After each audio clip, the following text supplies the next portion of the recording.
Bonjour, nous allons découvrir ensemble une mise en forme classique sous Excel. Alors, imaginons que nous souhaitions écrire un tableau contenant les différents mois de l'année. Nous pouvons les écrire les uns à la suite des autres, mais il est préférable de venir en bas à droite de la première cellule et de l'étirer après l'avoir sélectionné, par exemple pour aller jusqu'au mois de juillet. Nous pouvons ensuite écrire un total avec des nombres que nous rentrons au hasard.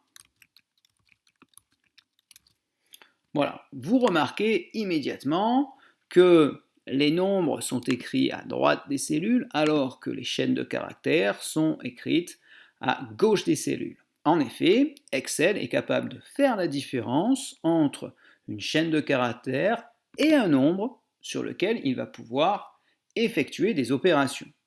C'est très pratique, mais ça n'est pas très esthétique. Donc pour modifier cela, on sélectionne tout notre tableau et on se rend ici sur Centrer. On a souvent besoin de changer la couleur de ce qui est écrit. Donc il faut d'abord sélectionner les cellules concernées et ensuite choisir la couleur qui nous convient.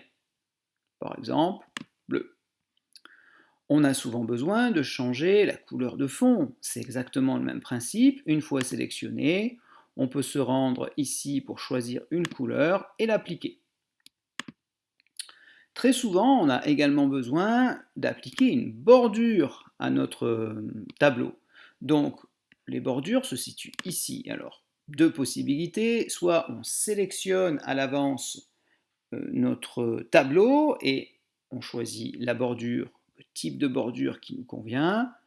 Soit, si on ne souhaite pas le sélectionner à l'avance, on se positionne au niveau de la bordure, on choisit une couleur de bordure, par exemple bleu,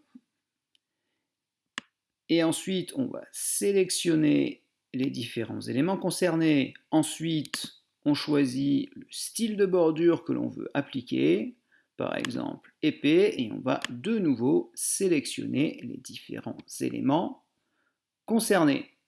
Lorsque ça ne fonctionne pas, on n'a pas réussi à faire ce qu'on voulait, on peut toujours revenir en arrière grâce à la flèche annulée ici en haut à gauche.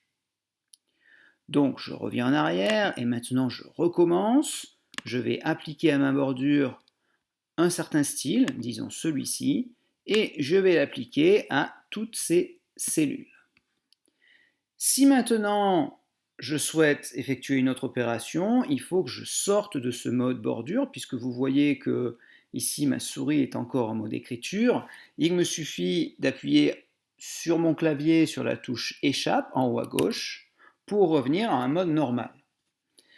Je peux par exemple décider de supprimer une ligne. Pour cela, il faut que je choisisse un numéro de ligne et ensuite avec un clic droit, je vais supprimer, je vais cliquer sur supprimer des lignes. Je peux effectuer la même opération avec des colonnes, par exemple, je peux supprimer la colonne A. Pour cela, après l'avoir sélectionné, je fais un clic droit et j'appuie sur supprimer la colonne. Je peux également décider de fusionner des cellules. Pour cela, je vais sélectionner deux cellules et ensuite je vais aller ici sur fusionner et centrer, c'est-à-dire qu'à partir de deux cellules, je vais en créer une seule. Pareil, je peux procéder de la même façon pour les cellules juste en dessous.